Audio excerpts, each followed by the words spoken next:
When you blink again and it's 2050, nearly half of the working age population on the planet is going to be in Africa. And at least 1/4 of humanity will be in Africa. That's not conjecture. Those people have been born. That is going to happen. And when you combine that with what's happening economically on the continent, right now, Africa is a $3 trillion economy across its 54 sovereign states. Total consumer purchasing power is about $2.1 trillion. Welcome back to Innovate or Evaporate. I'm your host, Toph Day, and we have an incredibly special episode today. I'm so excited about this. I just met Ambassador Reuben Brigety II. He grew up in Jacksonville, Florida, and made it all the way to Naval Academy in Annapolis. Ultimately became an ambassador for the United States. And we are going to dive deep into his journey and the relationship of businesses and the relationship between the United States and Africa, the continent, and various countries. And we've been chatting a little bit here before we jumped on the show. And Ruben, can I just call you Ruben? Is that cool? Absolutely. Okay. And if I had, sit straight, call you, ambassador. You've got a bow tie on for those just listening on audio. It's very professional, very fancy. But I could not be more excited to have you on the show. Thank you for having me, Toph. Delighted to be here. Absolutely. So let's, and you've recently started a company, Busara Advisors, Right. and which is incredibly fascinating. And we're going to get to that part in a minute, because what I love is with you starting Busara is how innovation, we innovate or evaporate, right? Right. And with you starting your business recently in a successful Series A, was it Series C or Series A? Series A. A Series A capital raise right out the gate, highly successful, that you started just a few months ago. Yes. Right.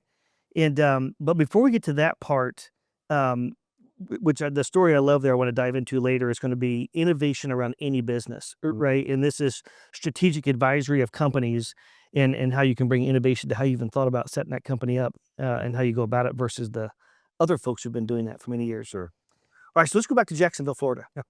So, so you're in high school. Yes. And you would go on later to become a world expert, right, on relationships in the United States with Africa, et cetera. What were the early, what inspired you, early on? Sure. Well, first, it's great to be here with you. So I am a native of Jacksonville, Florida, where I was born and raised. Jacksonville is very much a Southern town.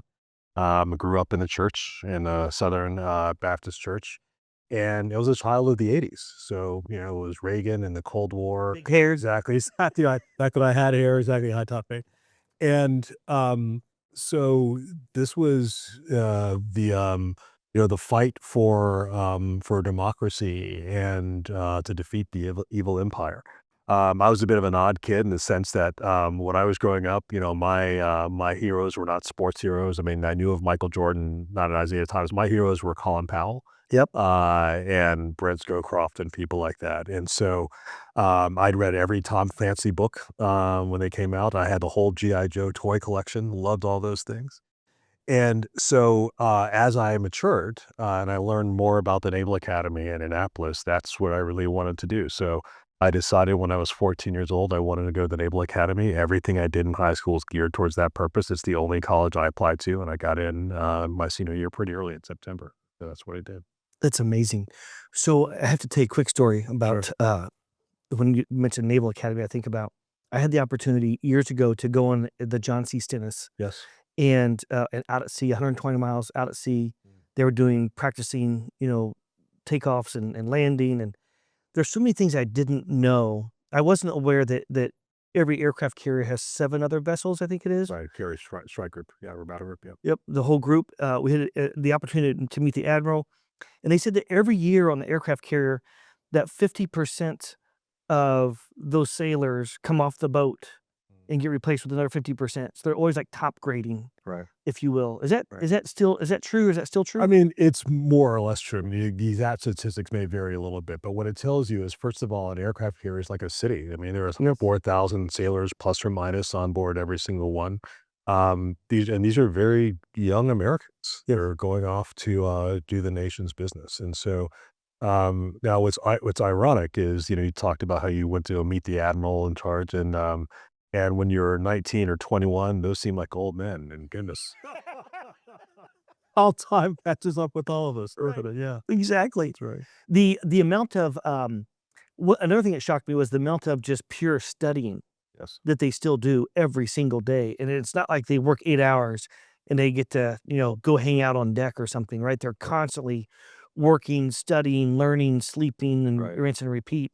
What are some of those kinds of things that people might not be aware if they haven't been in the military? Some of those regiments, and also humanitarian Yes. efforts that our military does on a daily basis that we a lot of times don't hear about. Sure. Well, what I would say is that certainly my time at the Naval Academy was foundational for me. Yep. The way in which I've explained this, if you ever hear kind of a great jazz pianist doing amazing things, they all start with the fundamentals.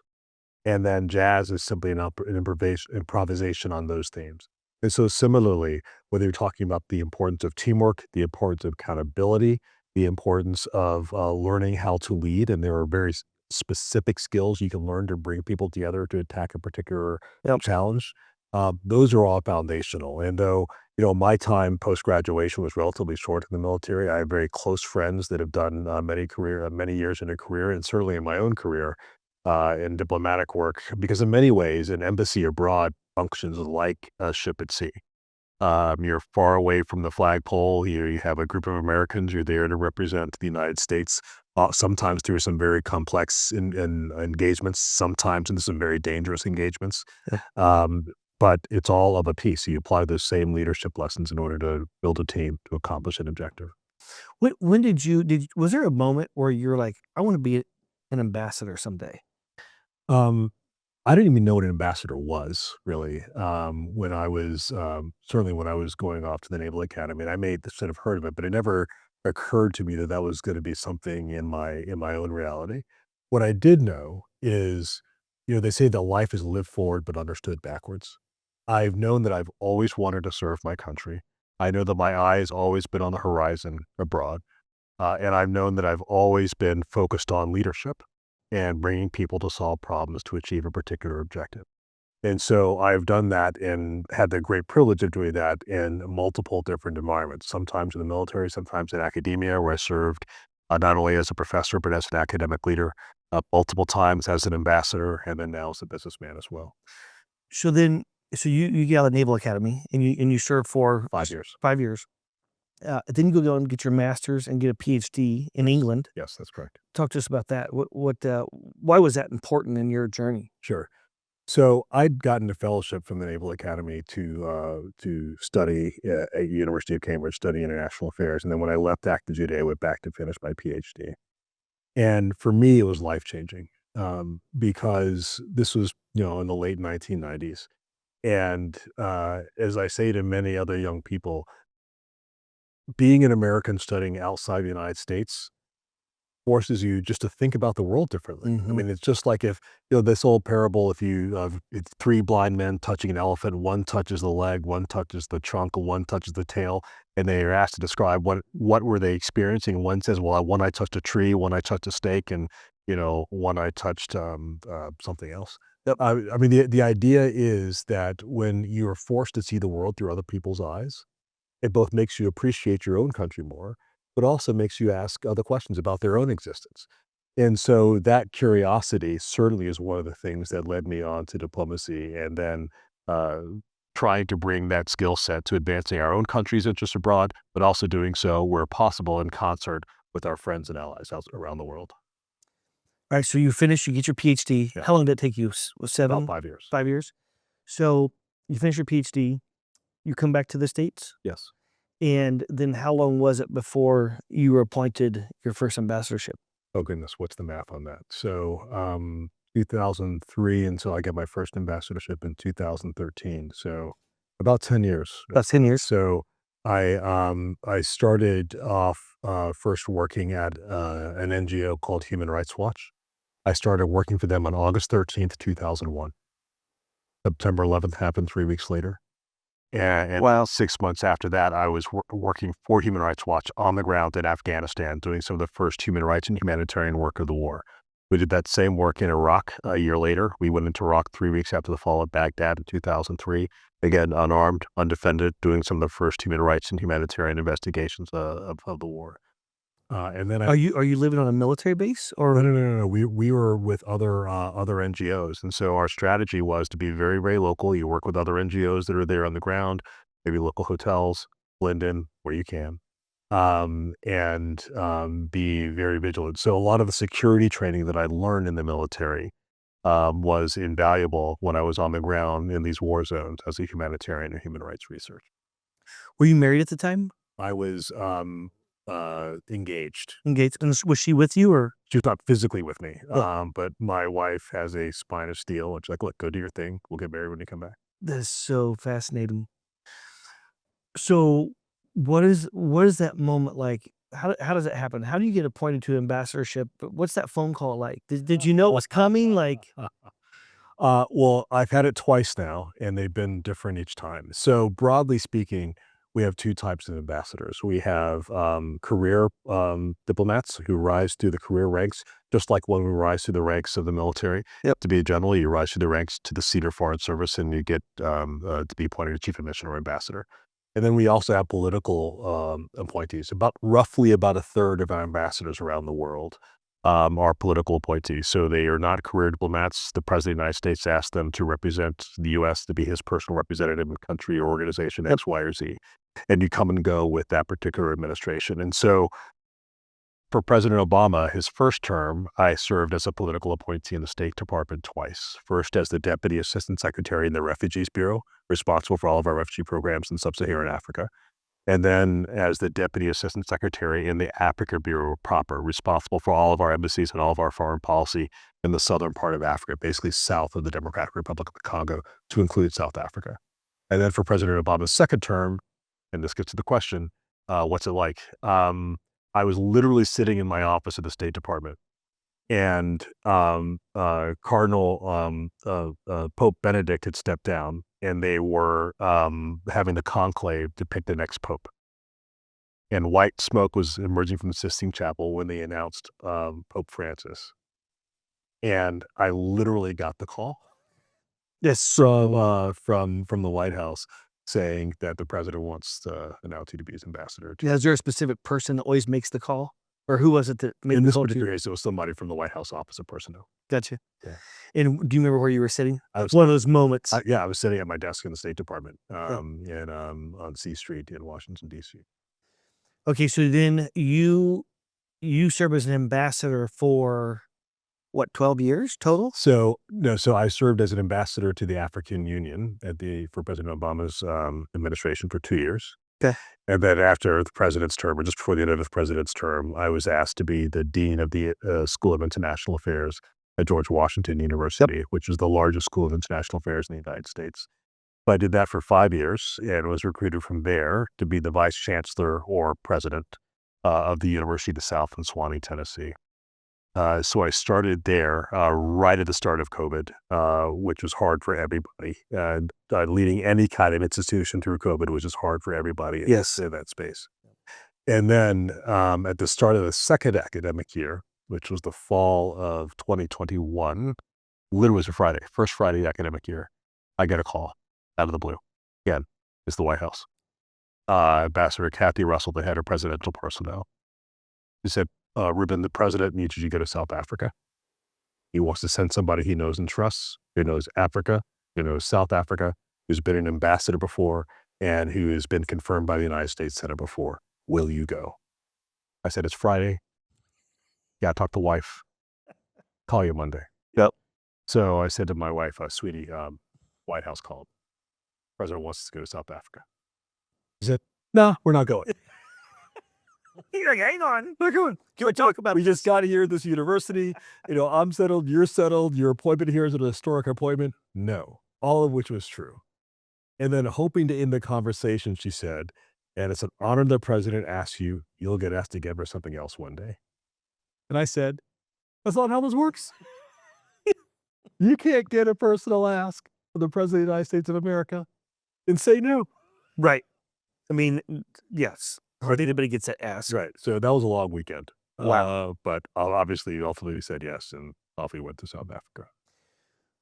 What surprised you the most about being an ambassador? It's like if you think about foreign policy and, foreign policies can be different, I'm assuming, right, from country to country, and it might be, you know, from the way the government is set up in a certain country versus another, or trade policies, or cultural differences, et cetera. Right. What are a few of the things that maybe you were the most shocked or surprised by in general being an ambassador, or between the two different times that you served? Sure. Um, and where do you think some of the scariest parts that we still need to be working on, Yeah. you know, between nations? Sure. So there's several things.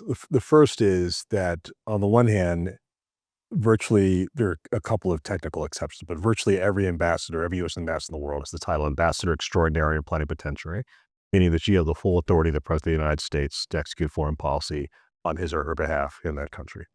And yet, because countries are different, because organizations are different, each one is different. I mean, being ambassador to Germany is different from being ambassador to Sri Lanka, for example. And similarly, in my experience, being ambassador to the African Union was very different from being ambassador to South Africa. On the one hand, we actually have two ambassadors in Addis Ababa, Ethiopia, where the African Union is located. One is our what's called a bilateral ambassador, so from the United States to the country of Ethiopia. The other is the multilateral ambassador, which is my job, which is represent the United States to this organization that has 54 different sovereign country members. It's called a multilateral organization. So we were a really small team, and we had about 25 people. We were embedded in the larger U.S. embassy. And so in that sense, it was kind of like almost like diplomatically driving a speedboat, right? Because you're very agile and you could, pick up different threads and different conversations. Being ambassador to South Africa was completely different. One, it is a bilateral relationship, so it's from the United States to the country. Second, it's the largest diplomatic presence we have in Africa, at least it was at the time. So it had 1,500 people responsible for it. And you're as the ambassador, you're in charge of Directly in charge of people 1,500 on the ground. Exactly. in South About Africa. 400 Americans, and the balance were South African. Sorry, about 800 Americans, and the balance were South African citizens. No, I had that wrong. I had it right the first time. About 400 Americans, and the balance were South African citizens. I mean, that's Um, massive. I mean, there's a lot of countries aren't that big with employees. And 50 separate U.S. government agencies across 4 different diplomatic posts in the country. So Pretoria, Johannesburg, Cape Town, and Durban. So it was huge, huge responsibility. Yes. And in South Africa, the stakes were really high. For example, 1 out of every 5 human beings on the planet that is HIV positive is South Africa, the largest HIV disease burden in the world. Yep. And so the U.S. assistance to South Africa to address it under something called the President's Emergency Plan for AIDS Relief, or PEPFAR, was a major part of our engagement with them. Another very important part is that South Africa is the most industrialized economy on the continent of Africa. So it's about 12% of the entire GDP of the entire continent. There are over 600 American companies that are operating there. And so it's huge. And yet there are also some real serious tensions between the two countries in terms of our various diplomatic relations, how we see the world, particularly after the Russian invasion of Ukraine, as well as the Hamas attack on Israel, both of which created a lot of strain, I think, in the bilateral relationship. And so helping to navigate those things, even as we are trying to advance other shared interests, it's a challenge.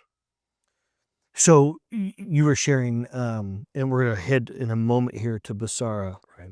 And so Emil Ekior, a mutual friend of ours that we engage with a lot, and he goes back and forth to Africa a lot.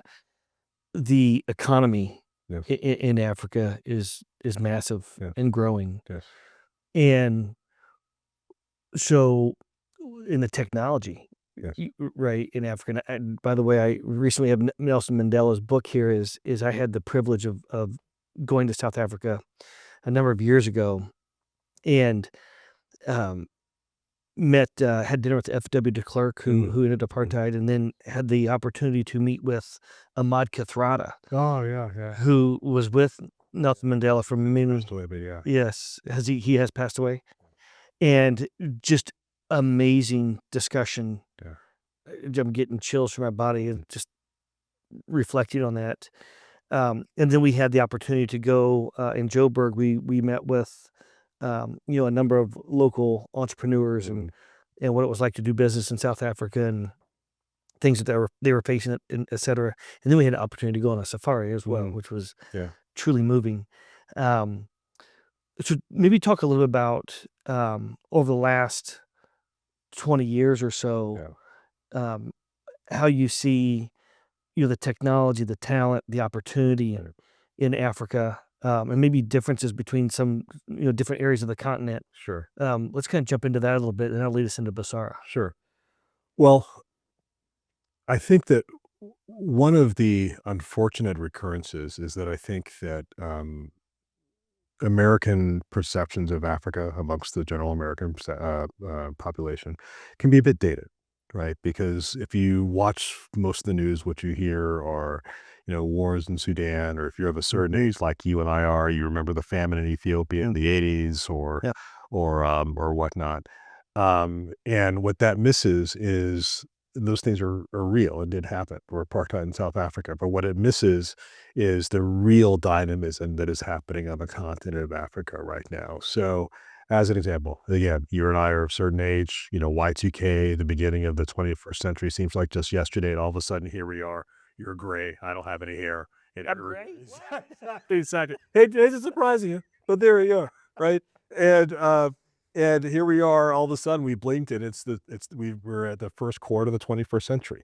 When you blink again, and it's 2050, nearly half of the working age population on the planet is going to be in Africa. That's amazing. And at least one quarter of humanity will be in Africa. That's not conjecture. Those people have been born. That is going to happen. And when you combine that with what's happening economically on the continent, so today, right now, Africa is a $3 trillion economy across its 54 sovereign states. Total consumer purchasing power is about $2.1 trillion. So that is basically roughly equivalent to India Hmm. as of today. Now, there's several challenges. One of which is the very easiest, obvious one is that it's fragmented. So the continent of Africa is so big, you could fit the continental United States inside the continent of Africa three Three times times. I was gonna say and twice. Three three times. times and still have space left over. Wow. It's huge. Right, so that tyranny of distance has obvious impacts just for commerce, right? Yep. Just like moving stuff. Yep. The other issue is the 54 different sovereign jurisdictions, right? And so, um, with the exception of the Central African franc, there is no common currency. You have to things are changing with something called the African Continental Free Trade Area, but in most places it's actually harder to go from one African country to another than it is to go from that African country up to Europe and then back if you're just trying to sort of fly, for Interesting. example, Right. right? And so there's a lot of work to be done to integrate the continent in terms of transportation, in terms of permissions for movement, common passports, and integrate it further economically. But the really exciting part is like that's where this is going. I mean, this is really where the growth in this century is going to be. It is going to be with fits and starts for sure, with challenges and ups and downs, but Africa is going to be the growth story of the 21st century. Do you think that um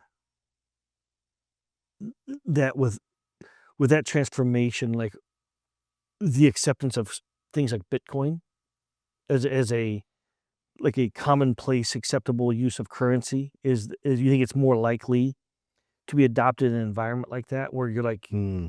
you have this new fresh start with all this modern technology and how they Right. think about you know merging together is not the right word, but Sure. trading with one another, traveling with one another, etc. Sure.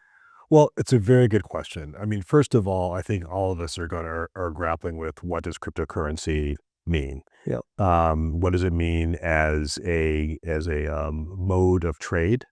What does it mean in terms of regulation? What does it mean in terms of the role of government or not in terms of shaping monetary policy, as particularly as it relates to the use of currency and undergirding everything that an economy does.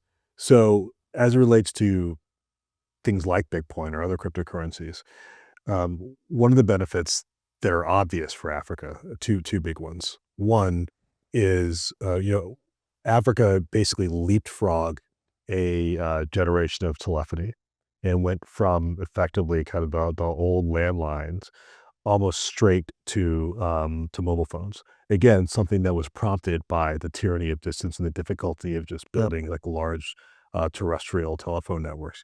And as a result of that, they adopted mobile banking, on cell phones far faster than the Way United States faster. did. Yes. Right? I mean, so when you have cattle farmers or smallholder farmers, pulling out their phone to figure out what the local market prices were like Yep. 15 years ago, right? Or whole SMS text messages campaigns when most of us didn't even know what that was. We were working on Right? mass emailing 50 years ago, Right? 15 years ago. So which demonstrates the ability for Africa writ large to adopt new technologies and apply them in different ways that simply have not been thought of or applied in other environments around the world. The other benefit is that there are cryptocurrencies if they have the right confidence and the right market value can be used to trade across barriers without having to have large reserves of other kind of hard foreign currencies like the dollar or the euro or whatever else. And so I'm certain that there are many that are working through this Yeah. to see what makes sense for them. So now this is your focus, right? So Busara Advisors, Okay. and your focus is on the United States and the continent of Africa, Right. the entire continent, right? Right. And how to help companies figure out how to do business That's right. more efficiently. So let's talk about that a little bit. And I love your story too, by the way, of how you set the company up. Right. You went straight to a C corp, That's right. and how you raised money. So it was like with the services company, strategic advisory. I love it how you can think about setting things up more efficiently, quicker, where you put your physical locations to outmaneuver the competition for strategic reasons. Mm. So let's jump into that. So you decided to start Busara Advisors. Sure. So why don't I start with the name? So Busara is a key Swahili word that means wisdom. And if you're able to see the lapel pin here, which is our motto, is called Nyansapo. It is the African wisdom knot from the Akan tribe in West Africa. So we believe deeply, as the book of Proverbs tells us, that wisdom is to be more valued than anything, more valued than gold or wealth or riches, because it leads to everything else. And so that's what we help provide for our clients. So helping them to have both the wisdom, the insight to be able to navigate the challenging markets on the continent, to be able to unlock commercial value. So as we say, Busara Advisors, integrity, insight, impact. Now, when we looked at this, the strategic advisory industry in the United States is actually, and also in Europe, is actually increasingly mature. So The Economist magazine did an article about this in October 2023, in which they demonstrated how this industry is growing as major companies increasingly look for assistance navigating complex geopolitical challenges. Many of these firms, in many cases, set up by people that have experience in government, either as former cabinet secretaries or ministers or ambassadors or whatever else, have set up advisory firms. Some started out really quite small. In fact, most have started off with somebody just in their home office or whatever Sure. else, and then have grown over time. And what we saw looking at this from the US perspective was the following. One, again, the industry is really quite mature, 25, 30 years. So we actually know that this works. They built global firms that are able to assist global companies in most other places around the world. Not a single one of these firms were founded by or is currently led by anybody with any significant Africa expertise. All of these firms, the biggest ones, the most successful of them, have offices all around the world, but not one of them have a permanent ongoing presence on the continent of Africa. And you cannot be successful doing commercial diplomacy in Africa if you're not physically there. Yeah, you'd be local. Exactly. So what we're doing is on the one hand taking a very tested, proven service model and applying it in a context and a way in which it hasn't been done before. And we're doing it at a time where we can see the burgeoning growth on the continent, see it demographically, see it economically, see it technologically, see it in terms of improvements of governance. And so we organized ourselves very differently from the way most other advisory firms have started. Most other firms organize themselves as an LLC, somebody's because it's very easy to do, whatever else. We instead organize as a C corp. which allowed us to do a couple of things. The first is it allowed us to sell shares of the firm immediately. So we could raise capital immediately. So we could build our team immediately. So we could start servicing major clients immediately. So we launched our Series A round. So I turned in my diplomatic passport, completing my service as U.S. Ambassador to South Africa at 5 p.m. Eastern Standard Time, Friday, January 10th. At 11:03 a.m. Eastern Standard Time, Monday, January 13th, we went live. That's when we received our certificate of incorporation as a C Corp from the state of Delaware. That's what we call focused go-to-market, narrow and deep, fast go-to-market. Focus. Our objective was to raise $1.5 million in seed capital. We did it in 10 weeks. That's amazing. All from individual investors. Yep. That has allowed us to hire what I consider to be the very best commercial diplomacy team focused exclusively on Africa that exists anywhere in the American private sector. And your initial team's how big? 14. 14. So we It's a have big team. So we have regional directors full-time on the payroll in Johannesburg, in Addis Ababa, Ethiopia, in Nairobi, Kenya, and Accra, Ghana, and Abidjan, West Africa, as well as very strong part-time people in Cape Town, South Africa, in Botswana, and then also part-time folks who work with us in London and some other strategic locations. And then we also have full-time staff, including full-time consultants at our headquarters in Washington, D.C., as well as in Atlanta, Georgia. We made a strategic decision to open up an office in Atlanta from the very beginning because Atlanta sees itself, and for many ways, one thinks about it, is America's gateway to Africa. So Atlanta Hartsfield-Jackson International Airport is the busiest, most efficient airport in the world. It has direct daily flights to the continent, to most of the major commercial destinations. It is deeply ingrained in the cultural DNA of Atlanta to engage Africa because of deep connections between, for example, the civil rights movement and the anti-apartheid struggle, the general liberation struggle over time, the large historically Black college network there. There are multiple Fortune 50 companies that are headquartered in Atlanta that have Africa positions they all want to protect and grow, like Coca-Cola, like Delta Airlines, et cetera. And all of our sister firms that are major global strategic advisory firms that have offices in New York, Washington, San Francisco, London, Delhi, Shanghai, Beijing, all around the world, not a one of them has an office in Atlanta, Georgia, nor do any of them have any continuous presences on the continent of Africa. That's amazing. So is your focus like Fortune 5,000, 1,000, 500? So we do both. So we are focused on Fortune 50, Fortune 100 companies, both in the United States. We are also, quite frankly, focused on both major African firms, but also African SMEs that show promise to grow, as an example. Whether they be firms that are looking to expand wine production in South Africa and have their brand shipped to the United States, or whether they be, for example, commodities companies that are looking to figure out how to sell their particular, whether it be gold or PGMs or anything else. Those are sorts of things that we can help facilitate. But the important thing is that we go both ways. Yeah. So we help global clients do business in Africa, principally American, but not exclusively.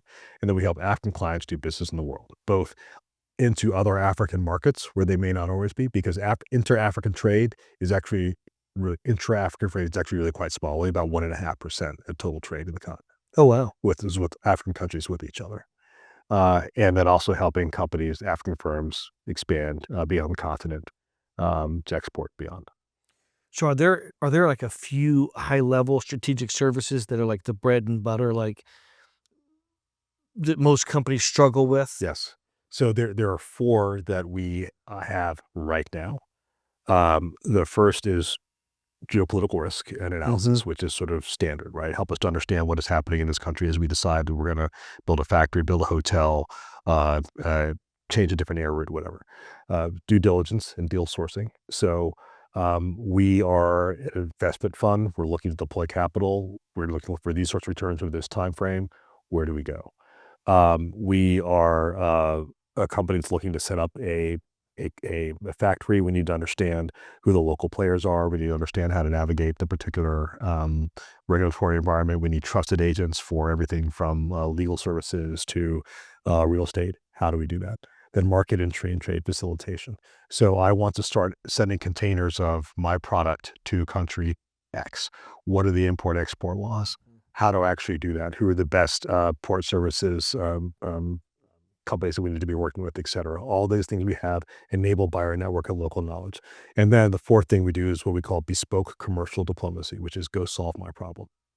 Whatever that is. Whatever it is. So Yeah. as I say to my team and then say to clients, we don't make widgets.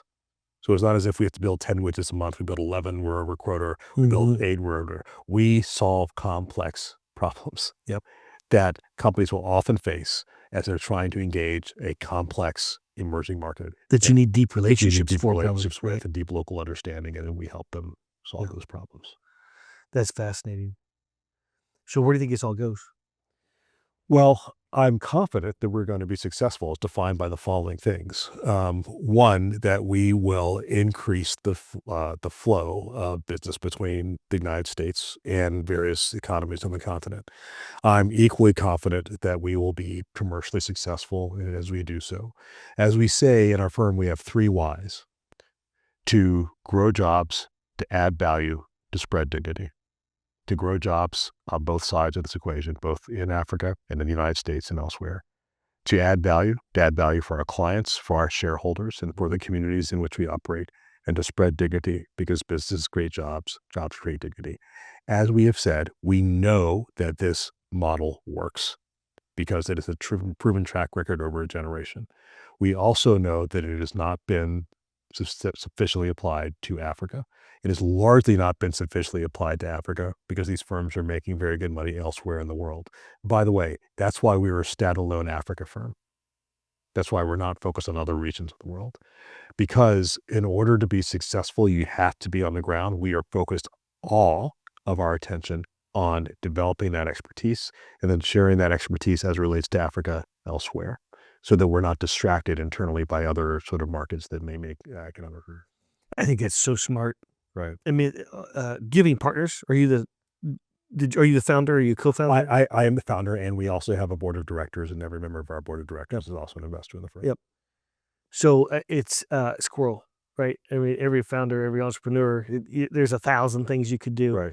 And going narrow and deep sounds easy, but it's not. Right. It's hard. And I mean, no doubt you have many, many relationships where you could probably easily go do something in a different country, but you're choosing to stay narrow and deep and focused. And even within that, you've got 54 different states within the continent of Africa, right? And that's plenty of complexity right there already. That's right. Now, did you mention Nigeria earlier?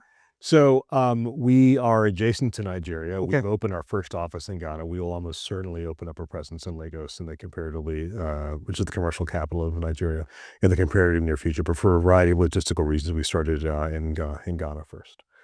So if you're focused on Fortune 50, Fortune 100, I mean, that by definition right there is cross-sector, right? So you have companies doing all kinds from soda to all kinds of other things, right? What are there certain industries that lend themselves to being easier is not the right word, but more efficient to tap into various economies? So we have decided that we're going to focus on 6 sectors at this stage of the life of our firm. And they are consumer goods, the creative industries, energy, extractives to include critical minerals, technology and digital infrastructure, and transportation and logistics. And if you were to go to our website and read the bios of our regional directors and our consultants, they span deep expertise across all of those sectors, placed strategically as they are geographically across major commercial markets in Africa, and then also obviously with our presence here in the United States on the Eastern Seaboard. And so we picked those 6 sectors really quite strategically. There are others, for example, that we've chosen not to start with. Like we haven't done agriculture at the very beginning. We haven't done healthcare at the very beginning. We haven't done tourism at the very beginning. It's not that those aren't important sectors. We just happen to believe that the 6 that we're focused on now have the benefit of the fastest, biggest growth, with the potential to create the most number of jobs, with the potential to grow those economies most substantially, given what is coming over the course of the next 20 years, in a way that will also help us scale as a company. And so, for example, with by some estimates, like we know for sure that 1/4 of humanity is going to be African by 2025. Obviously, the further out you get in those projections, the further they get. There's some people who say that half of humanity, all humanity, will be African by the end of this century, ish, right? Plus or minus. And so all those people need doctors, right? So one might argue that healthcare is a very important sector. The the challenge is that healthcare is still very much a public sector, public financed matter on the continent as opposed to a more private model. Yes, we have here in the United States. There are places where there's private healthcare, but it's not the dominant sort of model, right? Or agriculture. So 60% of the world's available arable land is in Africa. 60%. 60, That's an amazing statistic. right? And we also know that agriculture has and the various aligned agribusiness units have the potential to create the most number of jobs for these young population. And Africa currently does not feed itself. It imports most of its food. So is that why like China has been doing a lot? Right. Not only China. So, Saudi Arabia, South Korea, these are all places that have purchased land and built their own farms and or have some other significant arrangement to source various agricultural products in Africa and ship them back to their own countries because they need that additional agricultural space. Yep. So, but we happen to think that for a variety of reasons, the growth path in the agricultural industry at this stage in our life in the firm doesn't make sense for us to focus on. Whereas, for example, critical minerals does. Yes. Right. Or even like the creative industry, right? I mean, these young people want to see stories about themselves. Yes. Cape Town, South Africa is the third most important filming destination in the world. Mission Impossible, the last Mission Impossible series is just about to hit theaters. I'm going to see it this weekend. It was filmed mostly in Cape Town. Because of tax breaks or Tax breaks, it's less expensive. Cape Town is just this fantastic set of vistas where you have the sea right here, mountains right there, and a very built up city that you could film parts of it. You could be anywhere in the world. right. Plus amazing sound stages. And so, yeah, it's a really incredible place to be. Well, we're going to enter now some rapid fire questions. Sure. No right answer. So whatever comes to Sure. mind, it could be one word or it could be 20 words. So if you could wave a magic wand and solve something with innovation, what would that be? Access to capital. I love that, access to capital. Because the issue is not a lack of capital that is interested in innovation.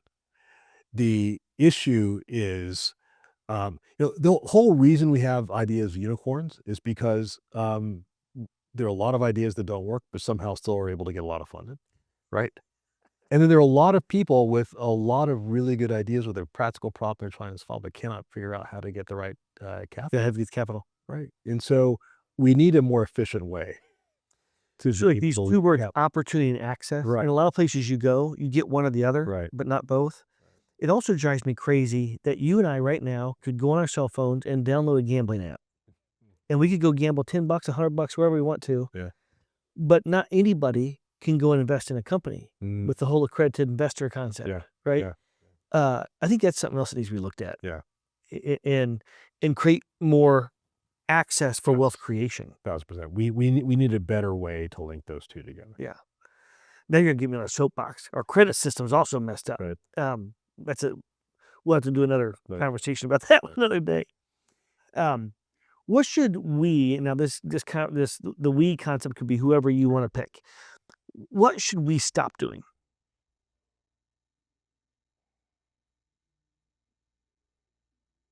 Being afraid. I had a senior person in government who worked on econ issues once tell me that capital is cowardly. Like herd mentality, Right. And I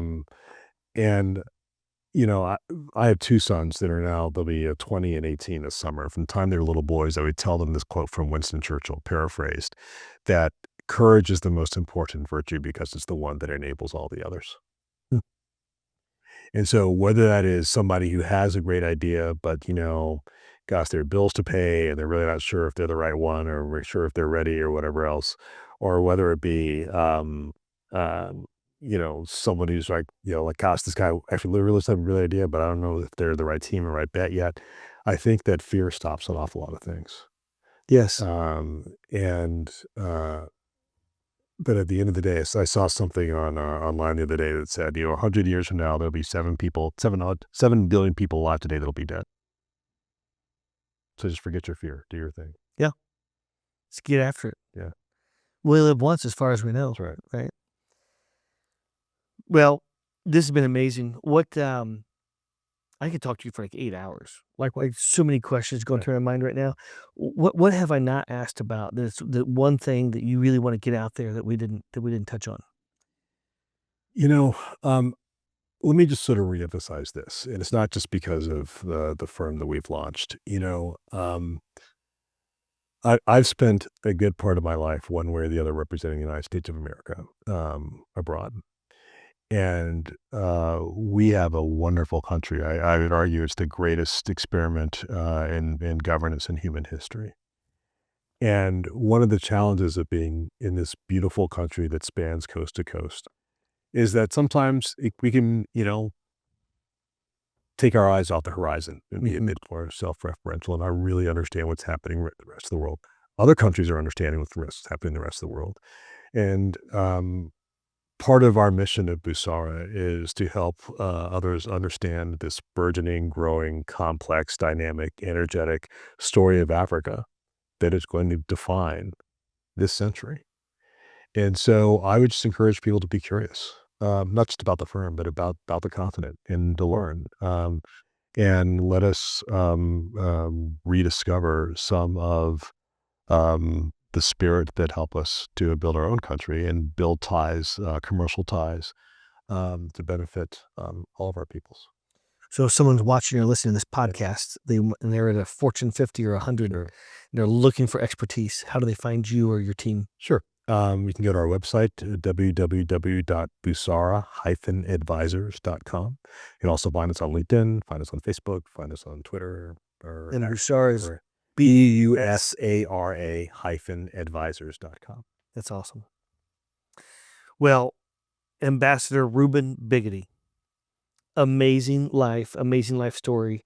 Thank you for serving our country. Oh, thank you. Right, we need more folks like you out there, with just a good level head, in spreading the gospel. I like to say, right, of just making humanity better. So it's been a true honor. Thank you for coming to visit us on Innovate Without Break. Thank you very much.